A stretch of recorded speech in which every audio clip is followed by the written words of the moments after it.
किसी समय की बात है। एक गांव में एक बूढ़ा किसान रहता था जिसके पास एक शानदार घोड़ा था। किसान के 4 बेटे थे जो अपने पिता को बहुत प्रिय थे, लेकिन उनकी अक्लमंदी के चर्चे पूरे गांव में थे क्योंकि वे चारों असल में बेहद बेवकूफ थे। समय बीता और एक दिन बूढ़े किसान की मृत्यु हो गई। चारों भाइयों ने मिलकर सोचा अब ये घोड़ा कौन रखे। उन्होंने बहुत सोचा और आखिर में फैसला किया कि घोड़ा को काटकर बराबर हिस्सों में बांट लिया जाए। लेकिन समस्या यह थी कि घोड़ा के 4 पैर तो आसानी से बांट सकते थे, लेकिन उसके बाकी शरीर का क्या किया जाए। चारों इसी गणित में उलझे हुए थे कि तभी एक यात्री वहां से गुजरा। भाइयों, किस बात पर झगड़ रहे हो? यात्री ने पूछा। एक भाई बोला, हम सोच रहे हैं कि इस घोड़ा को कैसे बांटें। यात्री हंस पड़ा और बोला, अरे इसे बेचकर पैसे बांट लो, यही सबसे आसान तरीका है। चारों भाइयों को यह सुझाव पसंद आया और वे घोड़ा को बेचने के लिए पास के शहर की ओर चल पड़े। रास्ते में रात हो गई तो वे जंगल में ही सो गए। जैसे ही वे गहरी नींद में गए, एक चोर वहां आ पहुंचा और घोड़ा खोल कर ले गया। कुछ समय बाद जब एक भाई की नींद खुली तो उसने देखा कि घोड़ा गायब है। उसने बाकी भाइयों को जगाया और एक भाई जम्हाई लेते हुए बोला, सो जाओ सो जाओ, घोड़ा को हरिराम काका ले गए होंगे, सुबह देख लेंगे। सुबह उठकर चारों भाइयों ने घोड़ा को ढूंढना शुरू किया। रास्ते में उन्होंने ऊंट के पैरों के निशान देखे। पहला भाई बोला, यह किसी ऊंट के पैरों के निशान है। दूसरा बोला, यह ऊंट नर है। तीसरा बोला, यह ऊंट तो एक आंख से अंधा भी लगता है। चौथा बोला, यह रस्सी तोड़कर भागा होगा। कुछ दूर आगे बढ़ने पर उन्होंने एक व्यक्ति को देखा जो परेशान दिख रहा था। वह पास आया और बोला, भाइयों, क्या आपने मेरा ऊंट देखा है? पहले भाई ने कहा, क्या वह ऊंट नर था? दूसरा बोला, क्या वह एक आंख से अंधा था? तीसरा बोला, क्या वह रस्सी तोड़कर भागा था? वह व्यक्ति हैरान होकर बोला, हाँ, तुम लोगों को इतना सब कुछ कैसे पता? चारों भाइयों ने जवाब दिया, हमने ऊंट को नहीं देखा। व्यक्ति गुस्से में आ गया और बोला, तुम लोगों ने ही मेरा ऊंट चुराया है। चलो बादशाह के पास चलते हैं, वही इस बारे में फैसला करेंगे। चारों भाई और ऊंट का मालिक बादशाह के दरबार की तरफ रवाना हो गए। रास्ते में जमीन पर उन्हें किसी इंसान के पैरों के निशान नजर आए। चारों भाइयों में से एक ने कहा, यह औरत के पांव के निशान है। दूसरे ने कहा, यह घर से नाराज होकर निकली है। तीसरे ने कहा, भाई यह तो पेट से लगती है, यानी इसे बच्चा होने वाला है। बातें करते करते जब वे आगे बढ़े तो एक शख्स भागा भागा आया। उसने पूछा, भाइयों, रास्ते में तुम लोगों ने किसी औरत को तो नहीं देखा? एक भाई ने कहा, वो जो नाराज होकर घर से निकली थी। अब दूसरा भाई बोला, मेरे ख्याल में पेट से भी थी। उसने कहा, हाँ बिल्कुल दुरुस्त कह रहे हो। तीसरे ने कहा, रात के वक्त घर से भाग गई थी। हाँ हाँ बिल्कुल ठीक, ये बताओ वह कहाँ है? चारों भाइयों ने फिर से यज्ञ जुबान होकर कहा, हमने तो उसे नहीं देखा, जाकर कहीं और तलाश करो। वह शख्स कहने लगा, मैं तुम्हारी बात पर कैसे यकीन कर लूं? तुम सब कुछ जानते हो और अब कह रहे हो कि हमें इसके बारे में कुछ मालूम नहीं। मेरी औरत यकीनन तुम लोगों के पास है। वे भाई कहने लगे, अगर तुम्हें हम पर शक है और हमारी बात पर यकीन नहीं तो आओ हमारे साथ बादशाह के पास चलो ताकि वह इस मामले का कोई फैसला करें। अब वह शख्स भी इनके साथ चल पड़ा। चलते चलते वे बादशाह के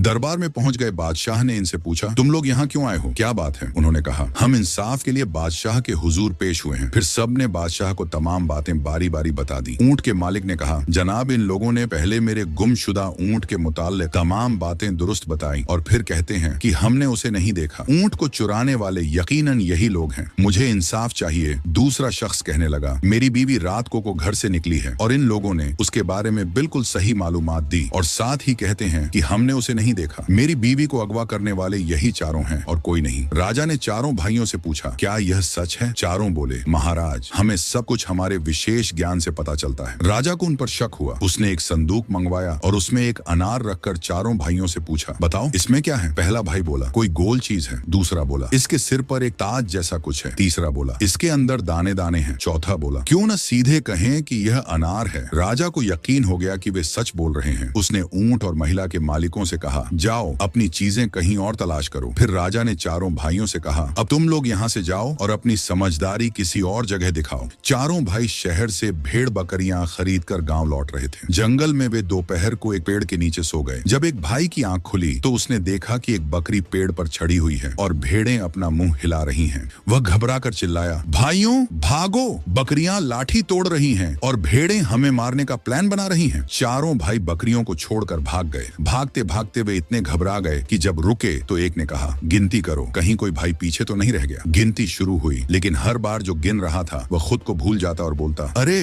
हम तो 3 ही बचे हैं। तभी वहां से एक घुड़सवार गुजरा और उनकी बेवकूफी समझ गया। उसने सबको गिनकर बताया कि वे चारों सही सलामत हैं। चारों भाई इतने खुश हुए कि बोले, अब से हम तुम्हारे गुलाम हैं। घुड़सवार ने उन्हें काम सौंपे। पहले भाई को उसकी बीमार मां की देखभाल के लिए कहा, दूसरे को बैलों को चारा देने के लिए, तीसरे को खेतों की देखभाल के लिए और चौथे को भेड़ बकरियां चराने के लिए। लेकिन जिसने मां की देखभाल करनी थी वह मक्खियां भगाने के लिए डंडे मारता रहा और बेचारी बेचारी माँ को ही मार डाला। जिसने बैलों को चारा देना था उसने उन्हें काट कर भूसा उनके मुंह में डाल दिया ताकि वे खुद खा सकें। जिसने खेत संभालना था उसने पूरा खेत ही आग लगा दिया ताकि गेहूं पक जाए। और जिसने भेड़ों की देखभाल करनी थी उसने उन्हें भेड़ियों को खिलवा दिया। जब घुड़सवार लौटा तो वह गुस्से से पागल हो गया। उसने चारों को घर से निकाल दिया। चारों बेवकूफ भाई अब घुड़सवार के घर से निकाल दिए गए थे। वे अपने गांव लौटने की बजाय एक नई जगह जाने का फैसला करने लगे। चलते चलते वे एक नदी के किनारे पहुंचे। वहां उन्होंने देखा कि एक आदमी नदी में जाल डालकर मछलियां पकड़ रहा था। पहला भाई बोला, देखो यह आदमी पानी से रस्सी खींच रहा है। दूसरा बोला, नहीं नहीं ये तो पानी को छान रहा है। तीसरा बोला, मुझे लगता है ये किसी को पकड़ने की कोशिश कर रहा है। चौथा भाई बोला, चलो इसे जाकर पूछते हैं कि ये क्या कर रहा है। चारों भाई उस आदमी के पास गए और उससे पूछा, भाई तुम पानी में ये क्या कर रहे हो? मछुआरा हंसते हुए बोला, अरे भाई मैं मछलियां पकड़ रहा हूँ। पहला भाई चौंक कर बोला, क्या